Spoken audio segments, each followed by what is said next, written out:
Good evening, guys. Thank you very much for being with me. It's James here on the support desk, and this evening we're going to be doing a system introduction, generally getting started with your account on the image file. We're going to be talking about sales of images, setting up price plans, how to take payments from customers, and also looking at websites and integration and so on. If you have any questions during the webinar, you will find a questions panel that you're able to drop a question in there at any time. If I'm still on topic, I will try and do my best to answer there and then. If I have missed it, or if it was off topic when it came through to me, please feel free to go through to help and support after the webinar and just put it into contact us. That will send it through to me here, and I'll be able to handle it from there. Okay, so first of all, while we're talking about help and support, you will find lots of help and support in search help. Just write in your question in there, write in a keyword, price plans, PayPal, something like that, and hopefully you'll get an answer there and then immediately. Obviously, if you don't know what something's called, then you can't do a search for help. In those circumstances, just let us know. Just scroll down, click on Contact Us, give us as much detail as possible so that we're able to help you really quickly. Okay, so at the moment, I'm on the control panel page. This is a page that you first see when you log in. The main areas that we're going to be talking about today is My Images, which is where we upload all images that we're making available for sale, and also My Website, which is the way that we display those galleries, those images to the customer. We're also going to talk about My Sales, because that's where we set up our price lists, our payment options, all of that sort of thing. The other three buttons, they're just as important, but we're not going to be covering them in today's webinar. Make sure that you go through them, especially My Profile, because all the information about you that we use is stored in there. So if you do things like change your phone number, make sure that you've updated it in My Profile. Okay, so go through all of these 6 buttons. You'll see the same 6 buttons are represented in this control panel over here on the left-hand side of the screen. It doesn't matter which one you click on, you'll end up going through to the same area. The difference is that if you go into buttons, you'll click from A to B and then B to C and then C to D until you get to the place that you want. Whereas using the flyout menu on the left-hand side, you're able to go from A to Z in one click. You just hold your mouse over, the collapsed window will open up and it will show you the sub-menus inside. But you'll end up being on exactly the same page. So you won't gain anything other than a bit of speed by using the flyout menu on the left-hand side. Okay, so we're going to first of all talk about sales. Obviously, when you upload images, you want them either to be sold or viewed by a visitor if it's a portfolio, or if you're uploading images for a commercial client, maybe an art director, someone like that, then you want them to be able to download those files. If you're selling downloads, then if you know that client, then you would do it in one way, but if you were selling it to a magazine or a book publisher that you had never heard of, but they were searching for images, then that would be a completely different type of sale. And this evening, we're going to talk about events and galleries. That's where you're selling prints, products, and downloads through your own website. I'm going to start off by clicking on My Images. My Images is, as I said, where you upload all images that you're making available for a customer. Now, it doesn't matter whether that customer is a magazine or whether it's an art director. This is where you're uploading it. It doesn't matter whether it's a wedding, a portrait, an event, it's still being uploaded into My Images. The difference is that you'll see that there's 3 different types of collections inside the My Images area. There's red folders, green folders, and blue folders. Red folders, corporate clients, that's used for distributing images to maybe an art director. We're not going to be talking about those this evening. Stock library, they're green folders. That's where you're selling the license to use an image to maybe a magazine or an art group or a design studio, someone like that, where they're buying a license to use your image You're never actually selling the image, you're just selling a usage of it. Again, we're not going to talk about that in any detail, but we will be covering events and galleries in detail. It doesn't matter which type of collection you're creating, you create it and you upload files into it in exactly the same way. You will find detailed help articles on all three different collection types.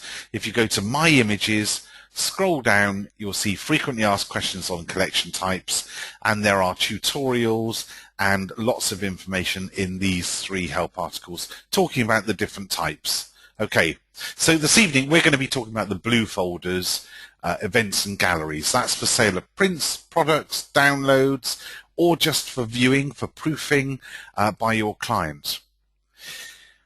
We set up a price list so that when a customer logs in to view the images, they're able to purchase.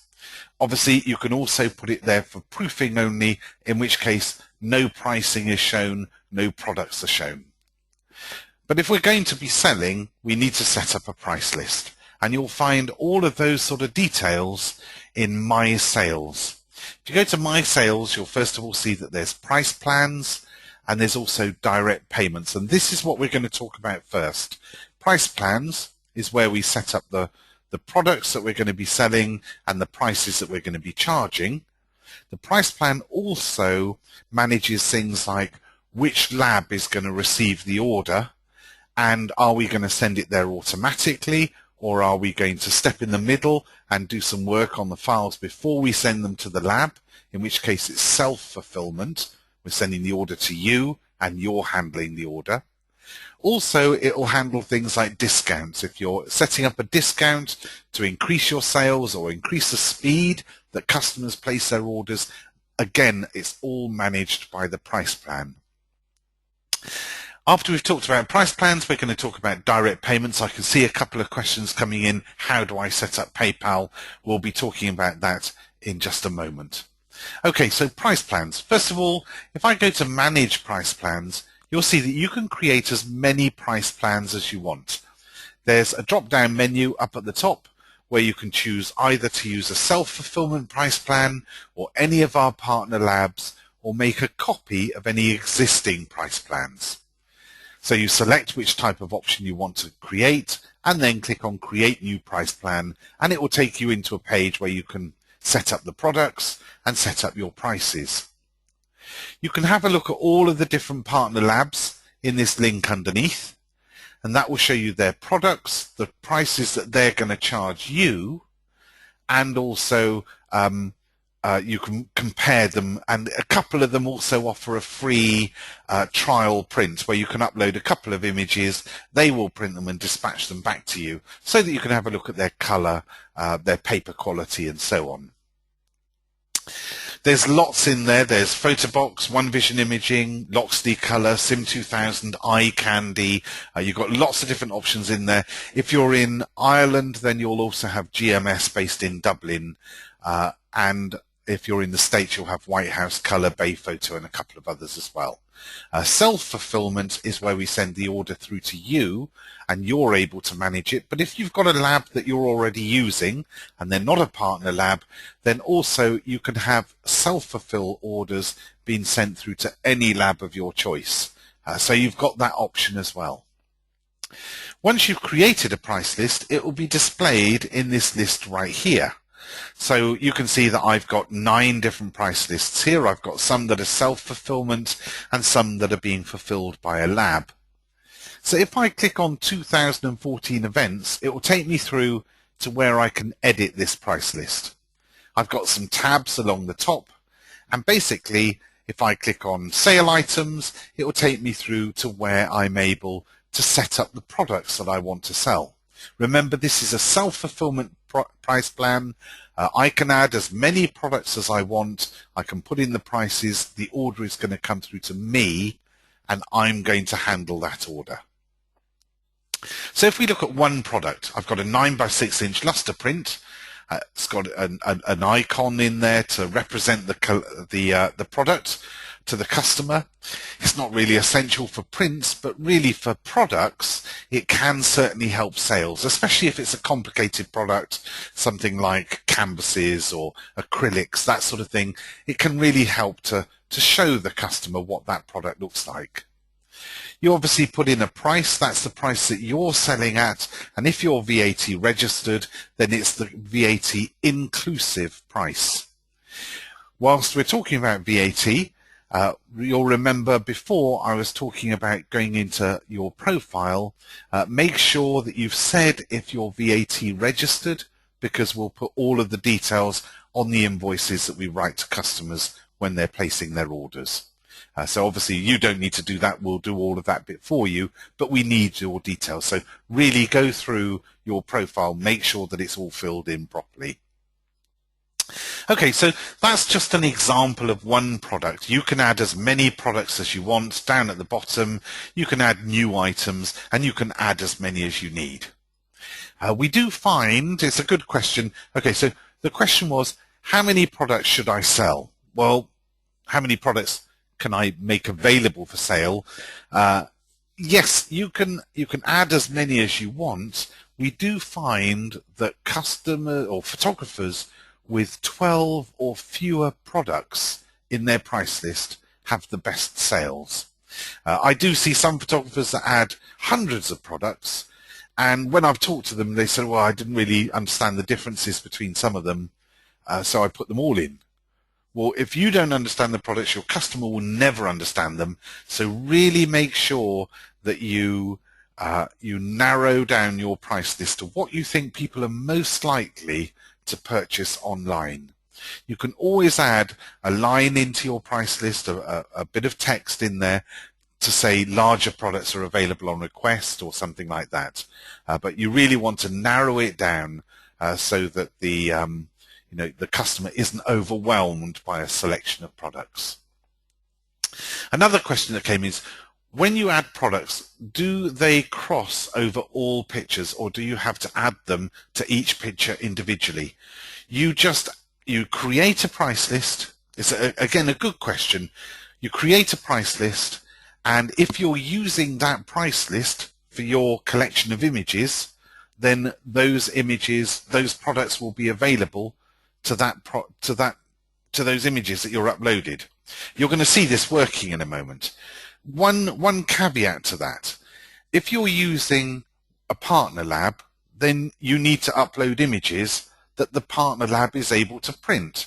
So there's no point you uploading really tiny thumbnails with watermarks on, and then you want your customer to be able to order a 2016-inch print without a watermark, because obviously, one, it's got a watermark on it, and two, if the lab printed it from a small thumbnail, it's going to look atrocious. So when you create a lab fulfilled price plan, when you click on save, it will tell you what file size you need to upload to be able to sell all of your products that you've selected. If you do upload a small file, whether it's by mistake or you've had to do a strange crop or something like that, we will automatically do the right thing. We'll just automatically gracefully hide the products from the customer that they can't buy when they're looking at that particular image. So we'll just hide the ones that they can't buy, so we're only ever selling what we can actually provide. Okay, so this is a self-fulfillment price plan. I'll just show you the discounts tab as well, because we're going to be using this price plan in today's example. So I've got one discount set up in here. You can see that there's nothing underneath. I can create additional ones. I can either create a new one on a fresh template, or I can create a copy of Don't Miss Out, this one, and then just change those particular things, whatever I want to change. So you can create as many discounts as you want in your price list. They work additively. So if you've got a discount that says spend over £50 and you get a 10% discount, and you've got a discount that says spend over £100 and you get free delivery, if I spend £105, I'm going to get both discounts. I'm going to get 10% because it's over £50. I'm also going to get free shipping because my order's over £100. So bear it in mind, they work additively. In my discount that I've got here, I'll just point out the most important bits. I've got a trigger amount. My trigger amount is £30. The trigger amount is saying, give this discount to my customer as long as their order is over £30. So I'm encouraging my customer to place a bit more in the shopping cart. I'm encouraging them to boost up what they're actually going to be selling. I've also got the option of trigger items. So I could say, if they buy the 16 by 20 print, then give them a download at half price, or a 6x4 at half price, or something like that, or 6x4 for free. You know, it can work along those lines. So you can manage the way that you're going to be promoting your products, encouraging the customer to add a little bit more into the shopping cart each time. So in my discount that I've got here, I'm saying if they're spending more than £30, then we're going to give them an offer of, and you can see that there's 4 different options, either a fixed amount off, £5 off, £10 off, whatever you want it to be, or a percentage off, which is what I've got it on here, 20% off the entire order. Obviously, I don't have to have it 20%. I can change that to whatever I want it to be. Or free shipping, or a reduced or free items.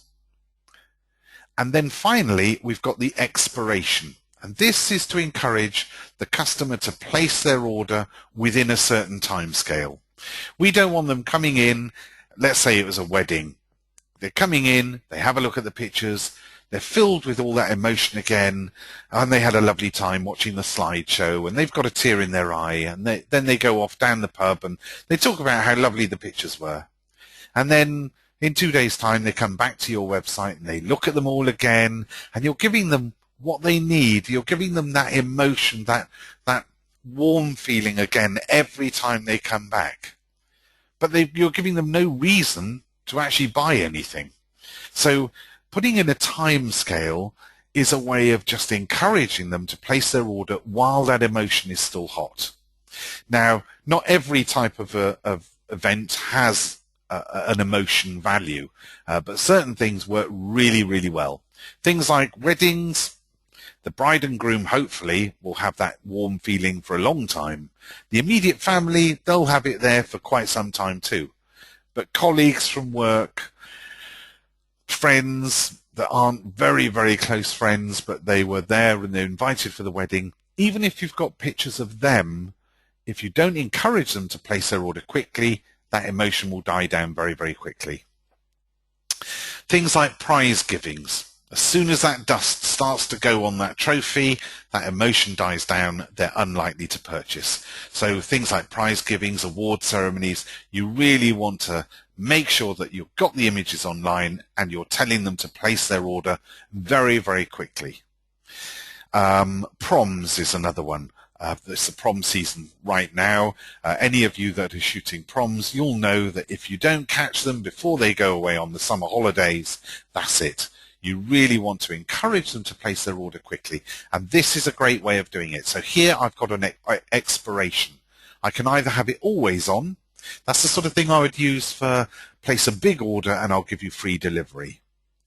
Or I can have it on for a number of days from when I create the collection, and that's what I've got on here. I'm saying place your order in the first 5 days and you'll get 20% off as long as you place your order for more than £30.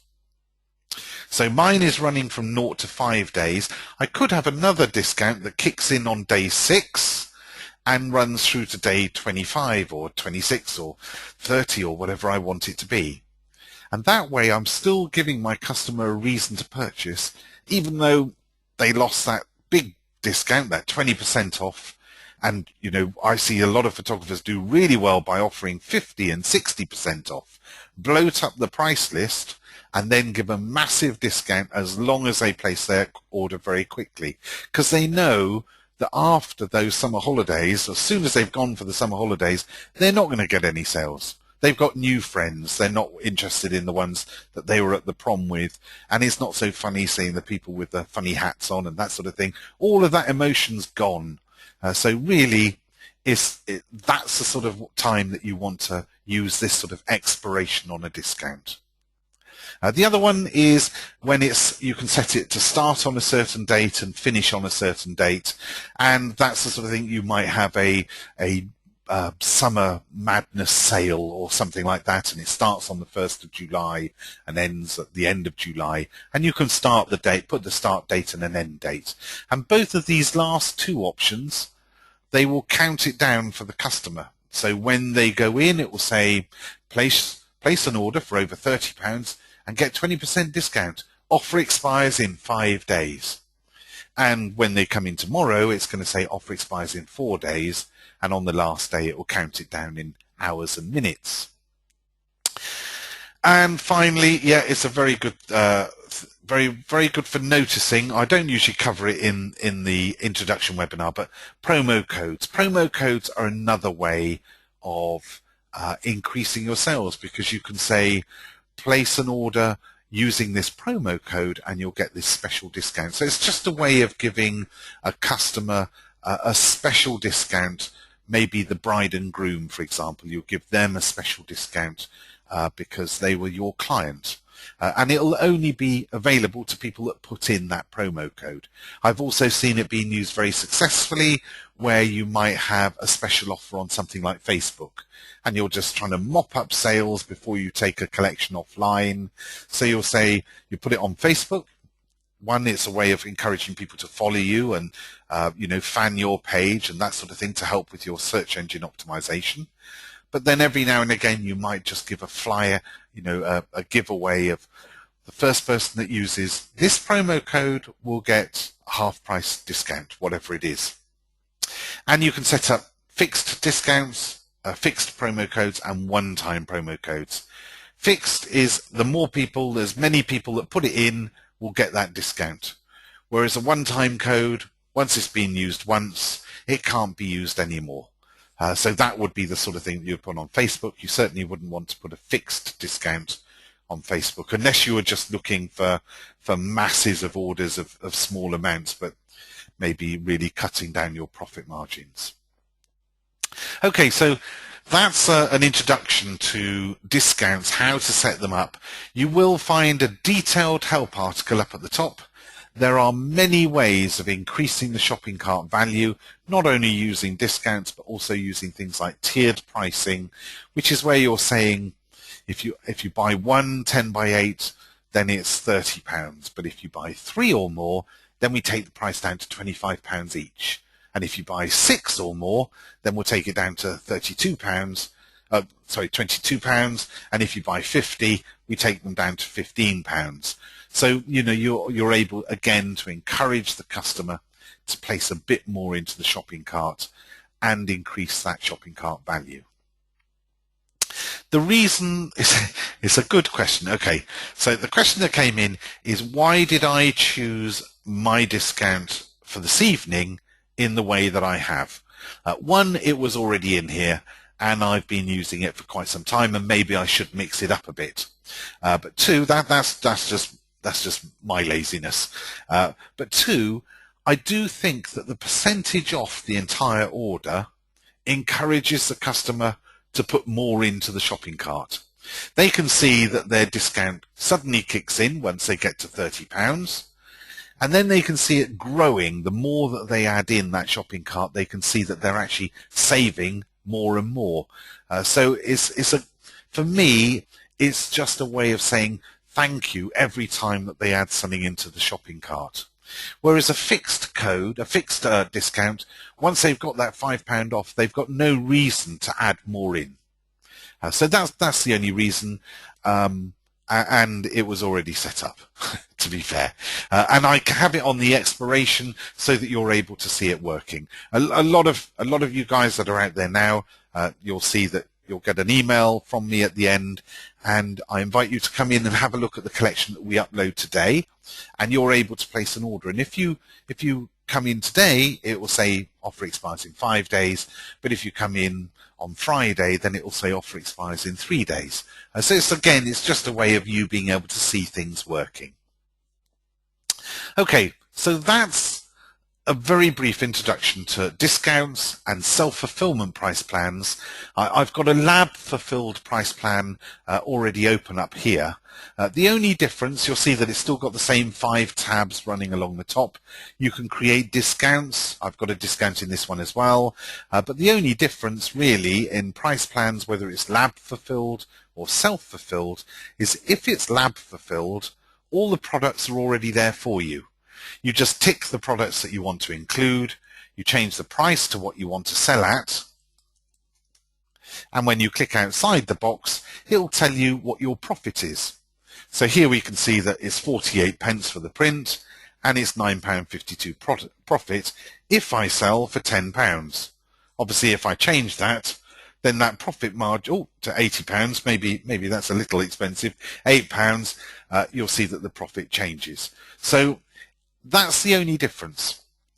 As you scroll down, you'll see that there are many products, and each product will not only give you an opportunity of changing the price, but also for seeing what file size is required for the lab to be able to print it.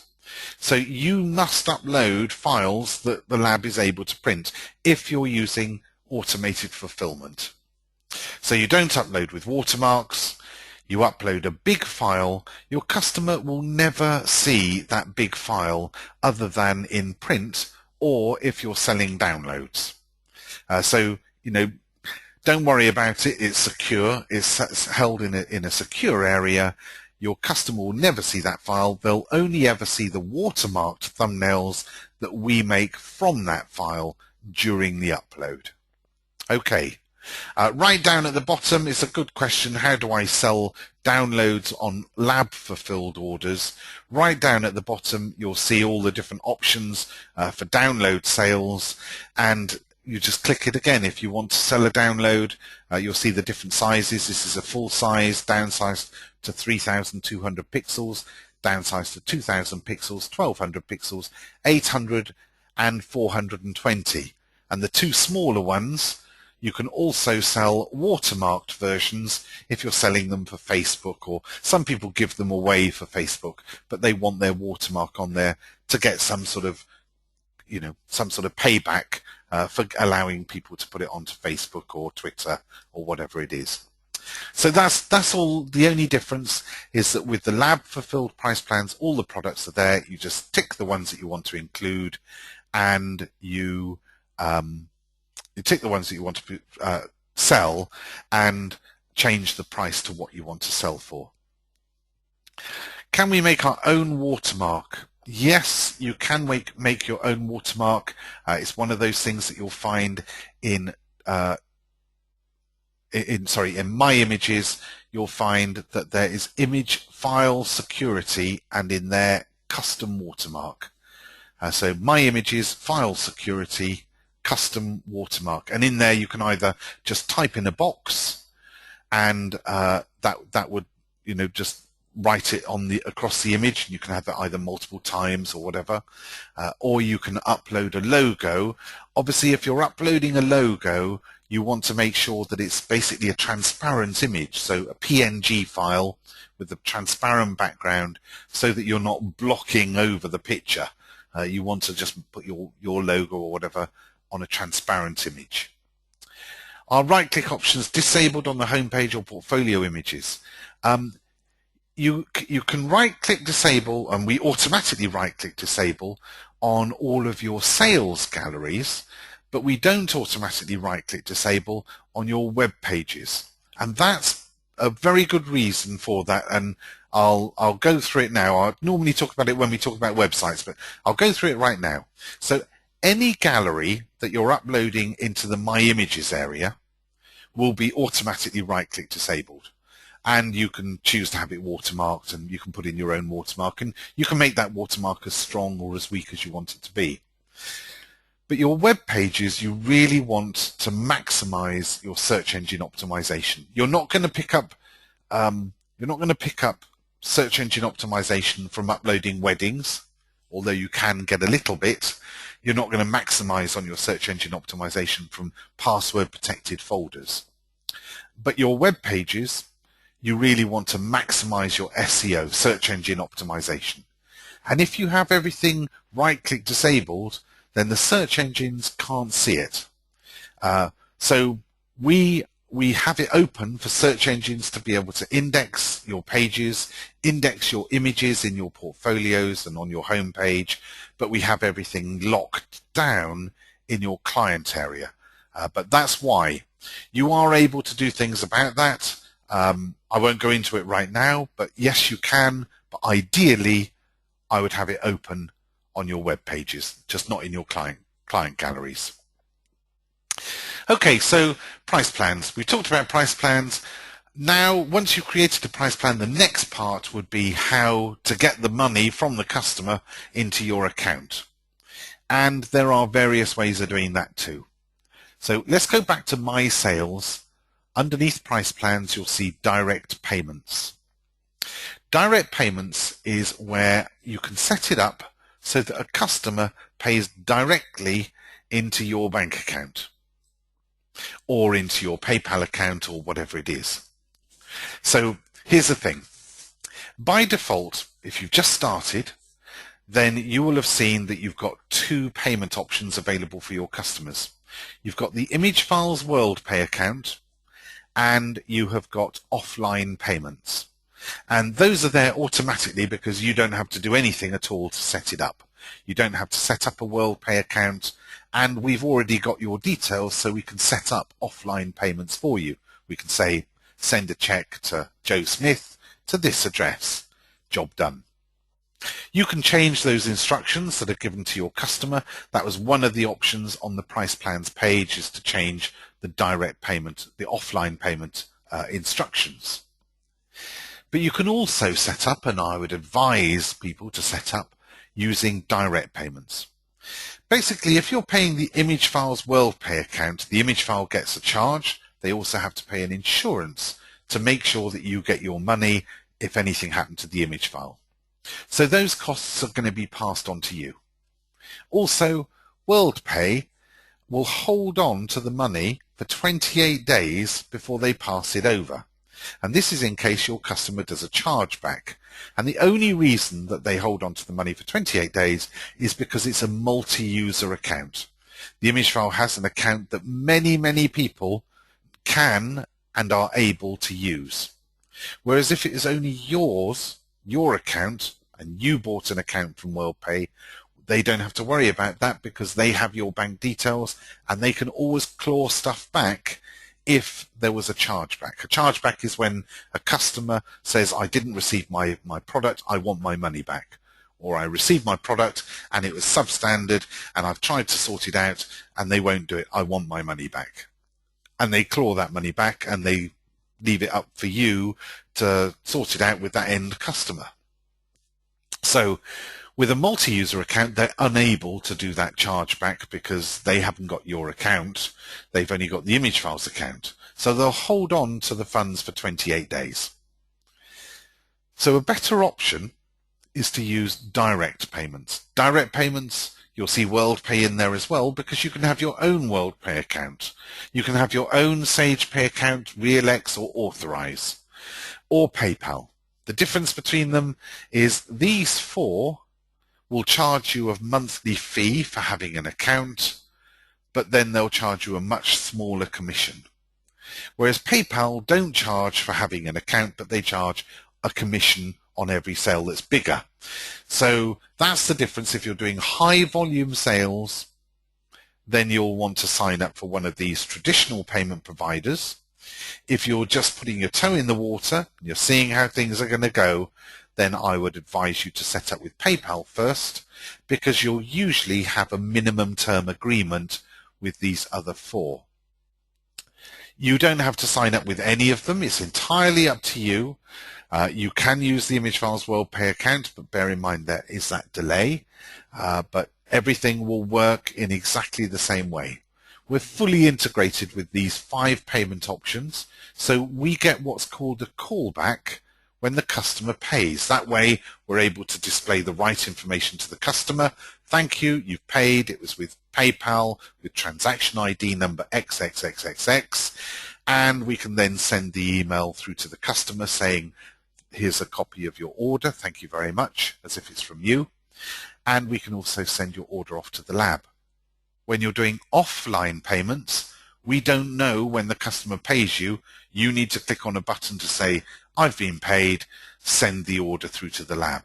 Or I've been paid, allow the customer to download the files that they are ordering. So again, we'll do the right thing. We'll manage that order automatically, not allowing the order to go through to the lab and not allowing customers to download, if you are selling downloads, until you say that you've been paid, if you're taking offline payments. All the other options, we know what's going on and we'll handle things automatically. It's super easy to integrate basically with any of them. PayPal is by far the easiest because all they want is an email address. When you click on PayPal, it will ask you for your email address that you log into your PayPal account with. There are other options that you can do, like putting your name on the statement and that sort of thing, but this is the only part that's actually needed. So whatever address you log into your PayPal account with, you write in there and click on Save, and it will be integrated. Okay, it's a good question. There's two questions that came in. PayPal.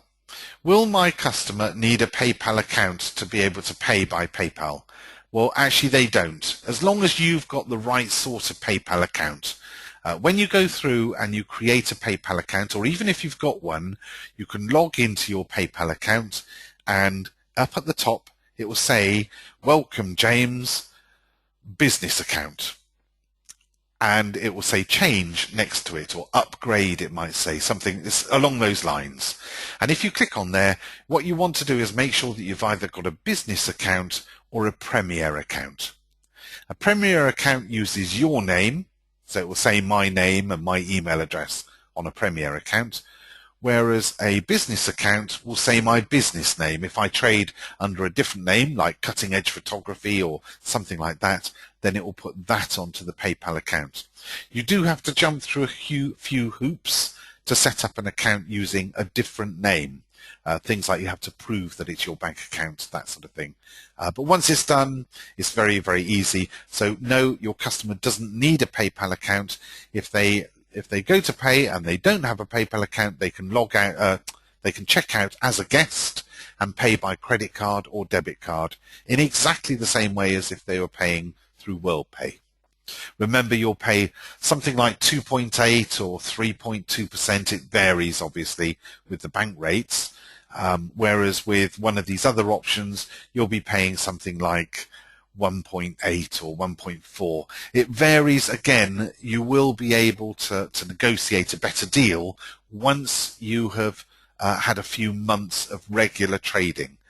Wait until you've had a couple of good months and then contact them. They'll never contact you. You would need to contact them, see if you can get a better deal. Don't do it with 1 month because they'll want to see a trading history. The other question came in, are offline payments set up automatically? Can you disable them? Absolutely. Myself, I wouldn't want to be bothered with people sending me a check and I've got to trace it and make sure that the money came into my account and then click on buttons. I'm just not, I mean, and also I think that people expect to pay online. If you're taking orders online, I think they stand there with their credit card and they expect to be able to pay. We do see occasionally what we refer to as buyer's remorse, where they place a big order and then they get to the place where it says, now send a check for £476 to this address.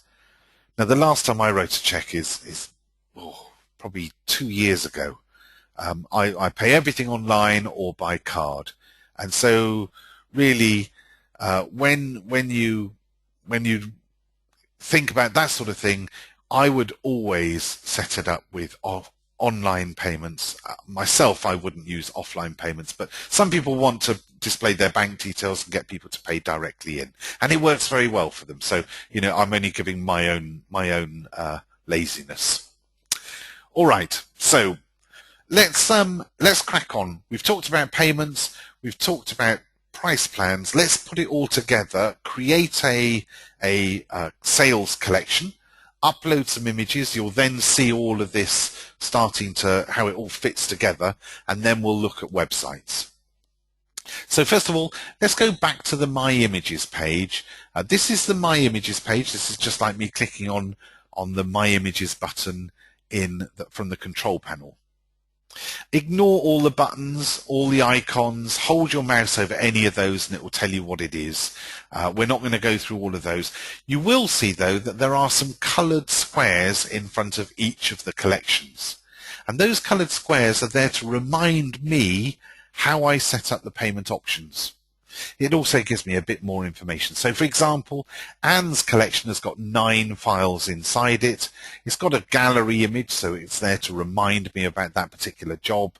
And it's got a 1 magenta square in front. And I know because it's magenta, it means that my customers are able to pay offline. That's the only way that they're able to pay offline. And if I hold my mouse over that coloured square, it will remind me what the password is for the collection and that my customers can pay offline. Whereas if I hold my mouse over Dave's collection, you can see that there's 3 different payment options. I've got a cyan box, which is using WorldPay. I've got a bluey grey box, which is using PayPal. And I've got a magenta box, so my customers can pay offline as well. And even though I've just said I'm too lazy to send a check, I will be creating a collection in a couple of minutes with offline payments so that I'm able to run through an order. And again, if you want to come through to my website later on and place an order, you don't have to pay by putting in credit card details. Okay, the green square, it's a good question. The green square, that means that it's there for proofing only. There's no sales in there at all. But there are other colours as well that you're not seeing on here. For example, if I was set up with Sage Pay, then it would have a different coloured square. If I was set up with any of the other options, or if I was giving away free downloads, then it would have a bright red square there to remind me that I have set it up with free downloads for anyone that goes into that collection. They can download what they want for free. You're never going to make any money that way, but it's used by press photographers, PR photographers, where they want their client just to log in, download what they want. Job done. Okay, so let's create a collection. We're going to start off by either hitting this button up in the top right hand corner. You can see it says create new collection, or if I'm using the flyout menu, I go to My Images and click on create new collection. The first question it'll ask is what type of collection do I want to create, and as I said at the very beginning, we're going to click here to create within events and galleries. Then it asks which of my price lists do I want to use, and I can select any of my price lists. I'm going to use the one that we are looking at with that discount in. It's also my default price list, 2014 events. It's self-fulfillment. It's going to send the order through to me. I'm then going to have to get it printed. I can then choose how my customers can pay. And I know that there was a couple of questions. How do I switch off offline payments? All you need to do is untick that option. So untick offline payments. I'm then giving my customer the option of PayPal. I can tick WorldPay, and it will then give them the option of WorldPay, PayPal. If I tick offline payments again, it will give them all 3 options. So for me, on this collection, I'm going to give them all 3 options. You can also set up all of these things as your defaults so that you don't need to remember to untick it every time or tick the options that you want every time. Just go to My Images, Collection and File Defaults, Events and Galleries, and you can set it all up in there in the way that you want it to be, and then it will automatically use that price list, use those payment options and so on. You'll also see that there's a File Uploads default, And the only reason I've mentioned that is because that's what we're going to be moving on to in 1 second. So let's click on next. The final option, excuse me, is to give the name, the collection a name. This is visible by your visitor. Make it clean, make it display the way that you want it to be displayed on your website for your customers to be able to see it. It would normally be the name of the event, for example, the bride and groom's name, or the name of the family if it's a portrait, the name of the company if it's a prize giving or something like that. So give it a name that you want your customers to be able to see on your website. I was talking to someone before, I think it might have been Antonia. Hi Antonia, thanks for being with us. I'm going to use Antonia as my client. So Antonia is the name of my collection. You can make it whatever you want, letters, numbers, names, it's entirely up to you. And I'm also going to make it password protected. And you can make the password what you want as well, as long as you're not already using it. Obviously, every collection must have a unique password. If you try and give it the same password, it will come up with an error message saying you can't do that. If I leave it, it'll auto-generate a random password for me, which I'll never remember. So I'm going to use today's date. So today is the 21st, 2105 is my password. So if you want to come through to my website later on, you go to Antonia's collection, the password is today's date 2105, and you'll then have access into the images that we're about to upload. So create and upload files. It opens up your default upload option. And mine is the HTML5 uploader. I don't have to install anything, it just works inside the browser. I can either click on select files and it tells me how to bulk select, or I can open up a folder and just drag and drop files into this square. So let's find some files for Eleanor's collection. Let's say that we're going to upload from this image, and if I hold down my shift key and click on another one lower down, or further along, you'll see it selects everything in between. I can then hold down my control key and I can deselect files so that it's just the ones that I want to upload. Or you can do things like control A to select the whole lot in one go. If I just drag these, there's 10 files in the queue and they are now being uploaded. Let me just close that other window so it's out of the way. So my files are now uploading. You can see as they upload, it then generates all the thumbnails that are required and it puts the watermarks on those, and then it displays the small thumbnail to me on the right hand side. At this point, if there were lots of files and they were big files, it's going to take some time. You just need to leave it to do its job.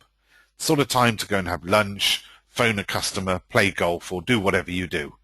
If they are small files, then they'll upload quite quickly, as mine are here. Because I'm doing self-fulfillment, I don't need to upload really large files.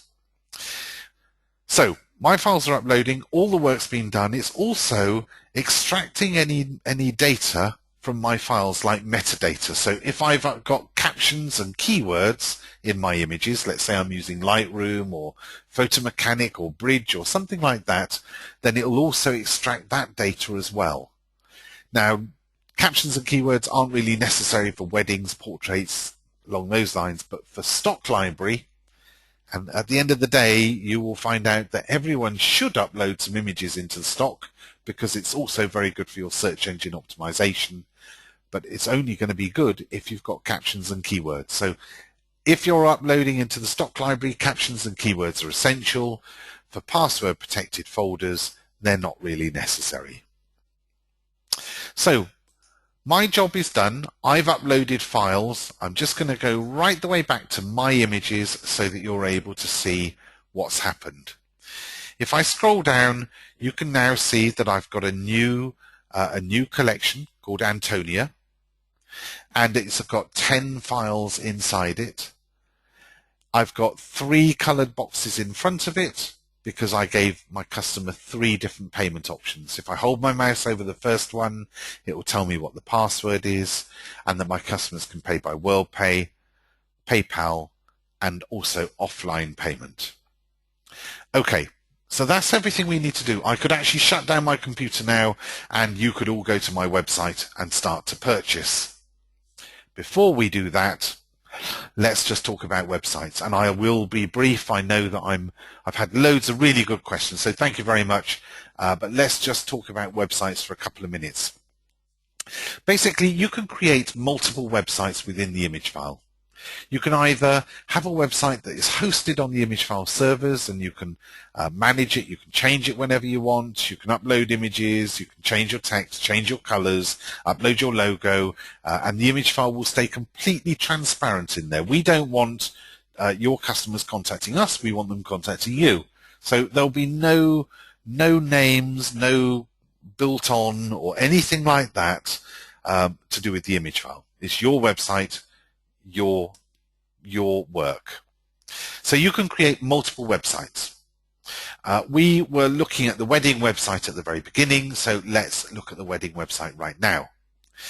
When you click to edit your website, you'll see 6 options. Pages, which is where you can create pages and also edit any of your existing pages. Customize design, which is where you can change your colors, upload your logo, manage the header, the top part of your web pages, and the footer, which is the bottom part, as well as lots of other things. Search engine optimization is really, really important. If you're not being found by the search engines, you're going to have a lot of work to do to generate a lot of business. Make sure that you have optimized your web pages in the way that I was saying at the very beginning. Make your pages so that they are right-clickable. Basically, people want to steal pictures of themselves. They don't want to steal pictures of mountains or of someone else's wedding or something like that. So use pictures that aren't very, very current. I mean, not old pictures, but not the most current wedding that you've done. And that way, obviously, you don't have to worry so much about things like right-clicking, but you will get a much better benefit compared to the risk that you're taking, allowing the search engines to index. Everyone should be using their own domain name. Even if you're integrating the image file into your own existing website, you should be using your own domain, because that's the only way that you're going to get search engine optimization from all the work that you're doing here. All of that traffic that you're generating, the search engines know how long your customers stay on your pages. The search engines know whether that visitor has been to your website before. All of these things that you're doing to generate traffic is only going to help you if you're using your own domain name. And what I'm going to receive now, a couple of support things coming in saying, but I use my domain name for my website. So what you do is you set up a subdomain. So maybe www goes through to your website, but client area.yourdomainname.co.uk goes through to your image file area. And that way it's still using your domain name, it's still all being attributed to your analytics and so on. Embed HTML in other sites. This is where you pick up the code if you're integrating the image file into an external site. Whether that's your website or whether it's a school's website or a club that you work for or something like that, if you can get them to embed the code, when they put in the password, it will all be branded as your site. It's going to help with your traffic again, but it's also a way of keeping that customer happy because they're basically tying in with you. Yes, you can integrate with any website. We have based our integrations on WordPress. There's a couple of things coming in about WordPress. Yes, you can integrate with any website at all. In fact, you can build a WordPress website within the image file as well, because one of the pages that you can create, if I click on Pages, Create New Web Page, one of the pages is a WordPress blog. You'll see it down here, WordPress blog. I've already got a blog created. And basically, let's talk about websites by looking at mine. But basically, when you go through, this is my homepage. I've got a big slideshow on my homepage. That's actually coming from a collection you might have seen. I had a collection called Website down at the bottom of my Images area. So these images are actually coming from a collection as if it is available for sale. Because I'm logged in, I've also got this ghosted out box on the left hand side. It's called the Edit Helper. Only you will see it, your customers will never see it. And if I hold my mouse over the top, I can drag it around. So yours might not be where you're seeing mine, but this is the way of getting very easily back to your control panel, getting to any of parts of editing your website again, or editing the actual page that you're viewing. So if I wanted to edit my home page, I can click on Edit this web page, and it takes me through to where I'm able to edit. So here's the text that we're seeing. There's also a video on my home page. There's some text with images and so on. So I can edit anything at all.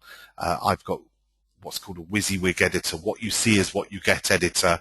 So I can do things like highlight over text, change the color of the text, change the size that it's going to be displayed in, and make it a link and all that sort of thing. Okay, I'm not going to save right now, but that's the way that you're able to very, very easily edit your web pages. You'll see that there's also a video on my homepage. Again, it's there to try and encourage people to stay on the page for longer. This is actually coming from Animoto. Let me just turn the volume off because it all comes through my headset. But this is actually coming from Animoto. You can have them so that they are part of your sales area of the image file. You can sell video, you upload it in exactly the same way as the JPEGs that we are uploading today. So you can have it being hosted by the image file, you can have it being hosted by YouTube, you can have it being hosted by Vimeo, Animoto, anywhere. As long as you can get the piece of code for it, then you can add it to your web page. And then down at the bottom, I've got my links to my social media, that sort of thing, and a line or two saying what I do, where I'm based. Again, this is to help with search engine optimization, because this is available on every single web page, image, gallery that my visitors go to. And because my visitors can go to it, my search engines can as well, and that's where they pick up the information. Now, a lot of photographers don't like lots of text on their web pages, and I fully understand that. But it really is important for search engine optimization that you have some sort of text, especially on your home page. What we suggest, if you don't want a text on your home page, or on your website, have a couple of lines maybe in your footer, in your site footer. So that's that little bit down here. Maybe a couple of lines saying what you are. That will appear on every page, and then create a blog so that, and as you saw, you can create a WordPress blog as a part of your image file area, and you'll be able to add your blog posts and things so that you've got lots of text in your blog, but not on your web pages. So this is a WordPress. I know that I had a couple of queries about WordPress. This is a WordPress site. You can integrate the image file into a WordPress site, or you can integrate the WordPress site into your image file area. It's entirely up to you. So the place that we are interested in today is client area, because that's where we were setting up our sales. You can see that I've got Antonia's collection being displayed first because it's our newest collection. So it'll automatically put it at the top. That's where we think most of the traffic is going to be going. If I click on Antonia's gallery image, that's the first image that we uploaded, we're asked for the password because it was password protected. If I made it so that it wasn't password protected, then it would automatically take us into looking at the images right now. We need to put in the password to be able to view these images. That was today's date, so 2105, and click on Login. I'm then inside the gallery. I can see the images that we uploaded. I can also see that if I place an order for more than £30 within the first 5 days, then I'm going to get a 20% discount. So this will automatically update. So tomorrow that will say offer expires in 4 days, and at the end it will just disappear. If I had another discount kicking in on day 6, then 1 minute later that would start to be displayed here instead of this one. Again, I've still got the edit helper here, but now it has a link through to me to be able to edit that collection. So if I wanted to change the password, change the gallery image, change the price list that I'm using, change the payment options, change the music that's available in the slideshow, or any of those sort of things, I can click on the collection link, which is exactly the same as me clicking on Antonia's name in My Images. So if I went to My Images and clicked on Antonia's name, I could make any changes there. It will take me through to exactly the same place clicking on it here. If I click on the slideshow, you'll see it automatically generates the slideshow. You don't get a great view of it in the webinar, unfortunately, because you're seeing lots of screenshots of my screen here. But basically, you can see that there's a slideshow that goes on. All the buttons are completely customizable. It's one of the things that you'll be changing in your website. You can change the button colors, the button designs, and so on. If I click on Exit Slideshow, it goes back to the small thumbnails. And if I click on any of the small thumbnails, it shows me the medium size. And this is where most people do their purchasing from. I can go forward an image, I can go back an image, I can click on the medium size image and it shows me the large image again. Click on it again and it will go back to the medium size. When we were talking about watermarks before, this is an image watermark that's uploaded, but you can also just write text in a box and it will display it at 45 degrees multiple times across the image. Because I'm now looking at a single file, in the Edit Helper box I've got a link to editing the file if I wanted to change captions or keywords, changing the collection, editing the collection, and also changing the display mode. At the moment I'm in the standard display mode with a button either side of the image to go forwards and backwards. Underneath I've got a drop down menu containing those 5 products that were in the price list that we are looking at, and if I select a product and click on place order, I then see it in the shopping cart. So all the information is now coming from that price list, the product, the price. I don't get any discount yet because although I'm in the first 5 days, it's not over £30. Let's continue shopping and let's add another image into the shopping cart. So this time let's go to a large file download, click on place order, and now we're over £30. You can see that I've been given a discount. Happy days. I'm ordering a download and I'm ordering a 12 by 8 inch print. Because I've got a physical item in there, when I go to checkout, it will add shipping. If I was only buying downloads or virtual items, I wouldn't get charged shipping. So let's check out. If I click on checkout, it will ask the customer for all of their details. When you're doing tests, and we really advise you to do tests, especially if you've just integrated with the payment option, it gets really tiresome writing it in. Just click on autofill. Obviously you've got to fill them in once, but then click on autofill and it will put it all in there for you. Obviously again, only you see this, your customer never sees it. Click on next and then we're asked how we want to check out. Because we gave the customer 3 options of payment, we're giving the customer 3 options here. I'm going to say I'm arranging direct payment, so I'm paying offline. Here it asks me to check my details and to complete the order, and finally we're told where to send a check, how to make it, who to make it payable to, how much for, and so on, and also that we're sending you an email. Look out in your inbox, and this is the details of the email. Now we will come back to talking about this order. Right now I'm just going to go back to the full control panel. You can see that I've got an order here because I've got something to do. That's why it's been displayed here, because I need to print it. First of all, I need to collect the payment because my customer can't download that file until I say that I've been paid. So first of all, click on payment when you've received it and cleared it, and then say that payment is verified. At that point, we will send the customer, you can see here, sent message to peter@purchase.com, another email saying, thank you, your payment's been received, you can now download your file. If I go back to the control panel, it's now saying, have we shipped this order? And when I tick on shipped, click on mark as shipped, it gives us another opportunity of touching the customer, saying, we shipped your order today, expect to receive it in a few days' time, and thank you for being a great customer, basically. You can change the words to whatever you want them to be in your price plans page.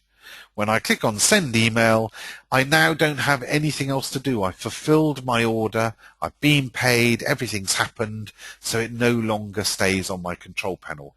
You'll only get that if you have something to do. If it's going off to the lab to be printed, they will do all of that side of it.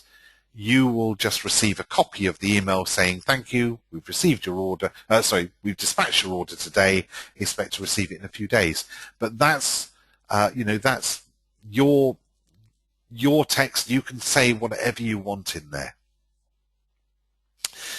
You can't really edit the format of the text. You can upload your own logo in it. Let me show you a copy of. Oh, let me just open it in a new window so that I am able to show it to you.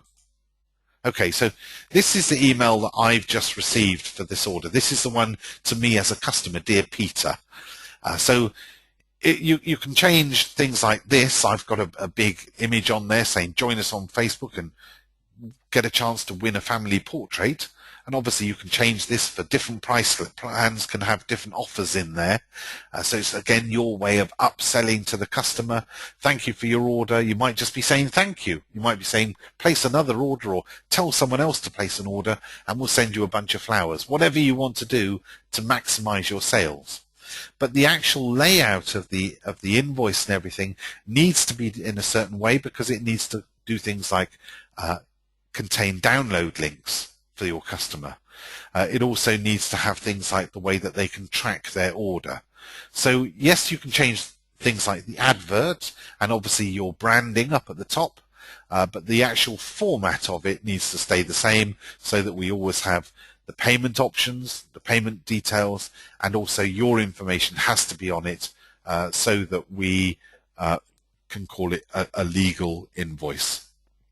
That's why I was saying if you're VAT registered, you need to have your VAT details because we need to include it on the invoice. Your customer, so this is the one that goes through to you, your customer. We send you a copy of that as well. You get a slightly different one. If I just open that one as well, because if you're taking offline payments, then we're going to say don't do anything until you have received £35.60. So we'll highlight that to you. Yours has download links that will always work, whereas your customers will only work once you say that you've been paid, or if they're paying by PayPal or any of the other options, then we know that you've been paid and they'll work instantly. Okay, I'm well over time. I did have one question that I didn't answer, so I will answer that. If you need to go, I fully understand. I'm well over time. Thank you very much for being here. I will send you an email, but let me just go into this one question. The question was, how do you integrate with an existing WordPress site? Okay. So you would need to go into your website area. So if I click on my websites, and let's say that I'm going to be, clicked on the wrong button. Let's say that I'm going to be editing my weddings website. So I want to integrate my wedding website into a WordPress custom design. First of all, I'd need some code. If I click on Embed HTML in other sites, it works in exactly the same way. Everything that's blue is to do with events and galleries. Everything that's red is to do with corporate clients. Everything that's green is to do with the stock library. So we would either want a link into my client area page, like the one that we are looking at, or we would just want a password box somewhere on my blog saying to view the images, enter the password. So we've got that. That's the code that you would want to add into your WordPress site or your external website, wherever it's being hosted, into your external website, so that they have a hook, a way that the customer is able to get in to that collection. Once we've done that, we also need to make the web page look like your external website. So we want the image file to look the same. So there's no big jolt for the customer. They know that they're in the same place. They know that they're safe to put in their card details and so on.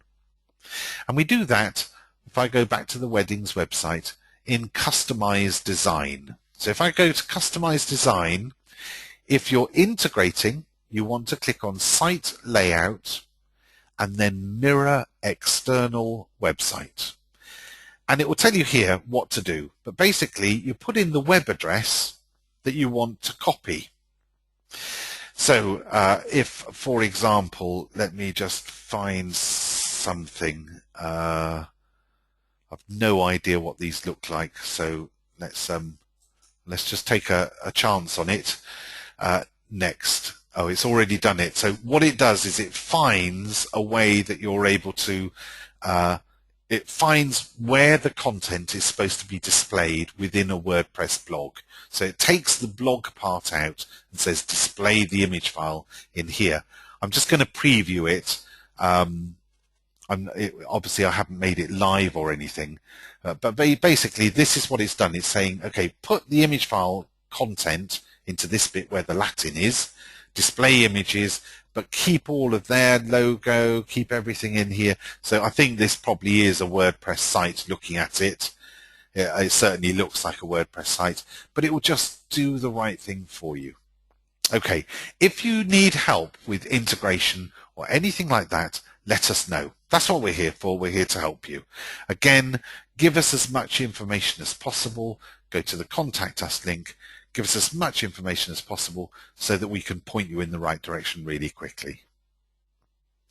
Okay, guys, if I did miss any of your questions, please put them into the Contact Us. I will certainly get back to you. Thank you for being with me. I know it's been a long one, but hopefully you got the information you need to at least get started. I wish you the very best of luck with it. And obviously you're welcome to come to any webinars. They're not just on the image file. We also do other webinars as well. You'll find the timetable again in help and support. Have a great evening. I'll speak to you soon. Cheers for now.